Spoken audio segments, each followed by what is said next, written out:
Assalamualaikum warahmatullahi wabarakatuh.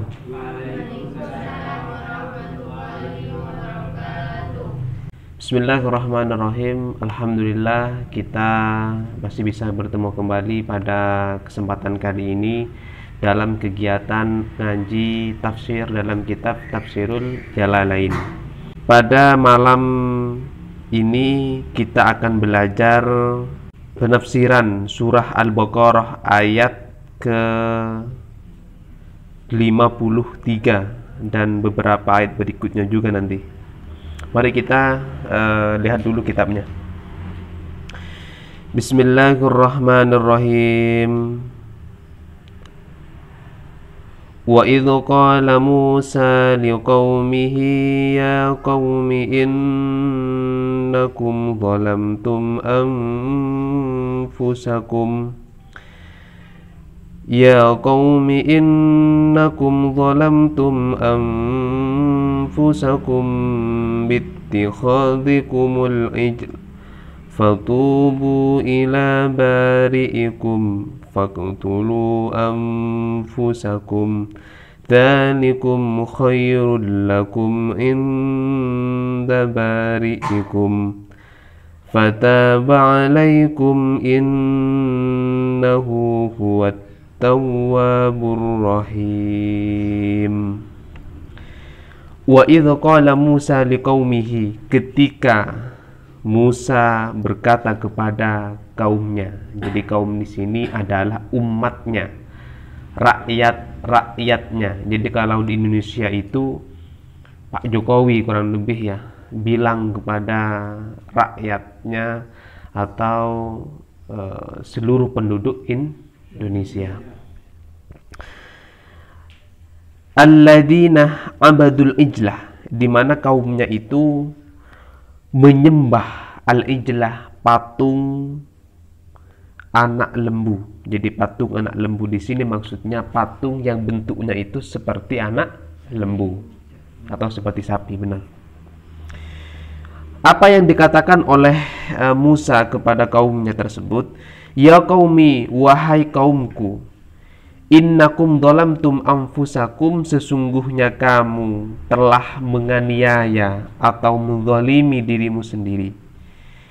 Bittikhadhikumul ijlah, sebab kamu menjadikan patung anak lembu ilahan sebagai Tuhan.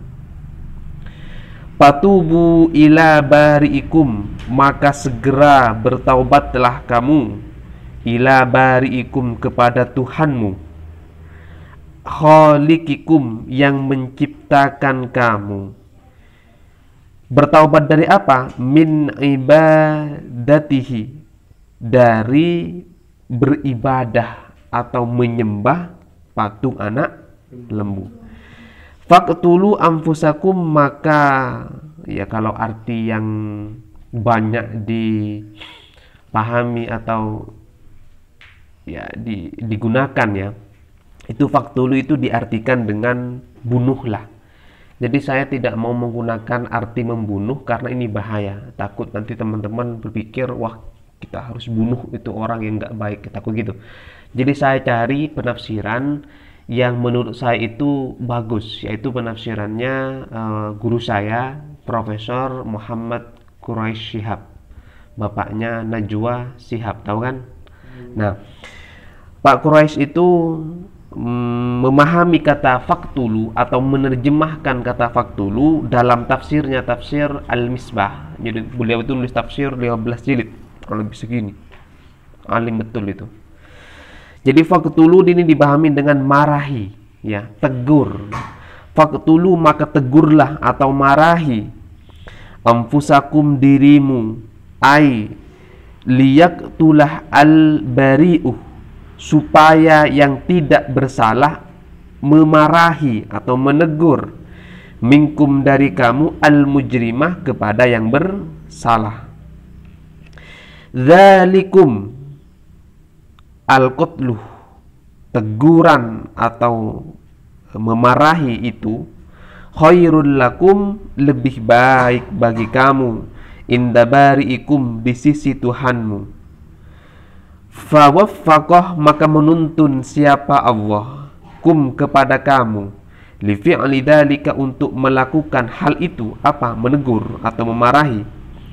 Wa arsala alaikum, dan Allah mengirim alaikum, kepada kamu, sahabatan saudaah, awan pekat atau awan yang hitam, li'alla yabsura, supaya tidak melihat, ba'dukum, sebagian kamu, ba'dan, kepada sebagian yang lain, fayarhamahu, sehingga timbul rasa kasih, rasa kasihan sebagian kepada sebagian yang lain, hatta qatalah minkum, sehingga ia menegur, minkum, di antara kamu, nahwa sab'ina alfan, sehingga orang yang ditegur itu mencapai 7.000 orang.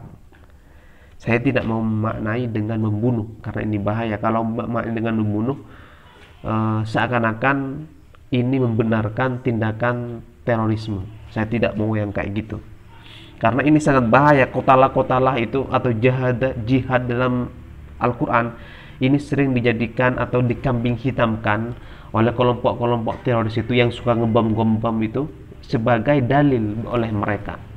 Seakan-akan tindakan mereka itu dibenarkan oleh Al-Quran, padahal tidak. Gitu. Lanjut dulu ya. Mana udah tadi? Fataba alaikum, maka Allah menerima taubat kamu. Qabila taubatakum, Allah menerima penyesalan kamu.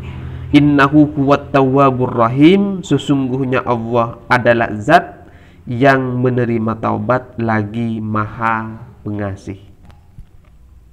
Para santri dan para subscriber Ruang Tafsir Official dimanapun Anda berada, jadi pada ayat yang ke-54 ini dalam surah Al-Baqarah menjelaskan tentang nasihat Tuhan kepada Bani Israel, ya. Di mana nasihat ini sebenarnya berhubungan dengan ayat-ayat yang sebelumnya. Pada ayat yang sebelumnya itu dijelaskan tentang pengingkaran atau pengkhianatan kaumnya Nabi Musa dengan beralih atau pindah kepada Samiri. Samiri ini termasuk orang yang membuat patung berbentuk anak lembu atau anak sapi. Samiri ini apa istilahnya, mencuci atau mendoktrin otak umatnya Nabi Musa untuk mengikuti dia. Udah, kamu gak usah ikut Musa. Ya, pada waktu itu Nabi Musa gak ada, karena Nabi Musa lagi menyepi di suatu tempat atau gunung untuk menerima kitab Taurat. Kesempatan, kata Samiri ini, saya ambil nih pengikutnya Musa, dan itu betul-betul berhasil. Kemudian ketika Nabi Musa pulang dari penyepiannya itu, kembali kepada umatnya atau kepada kaumnya, ternyata kaumnya itu sudah tidak berpihak kepada Nabi Musa. Ternyata berpihak kepada orang lain, yaitu Samiri. Dia sudah tidak mau mengikuti ajaran Nabi Musa. Dia sudah mengikuti ajarannya Samiri, yaitu dengan menyembah patung anak sapi itu. Oleh sebab itu, pada ayat yang ke-54 di sini, Nabi Musa diperintahkan oleh Tuhan, bersabarlah Musa. Coba kamu bilang kepada mereka. Apa yang dikatakan kepada mereka? Nabi Musa bilang kepada mereka begini. Ya qaumi innakum dhalamtum anfusakum. Lolo ini, kalian ini sudah menzolimi dirinya sendiri. Karena kalian ini sudah menyembah Tuhan yang semestinya nggak boleh disembah.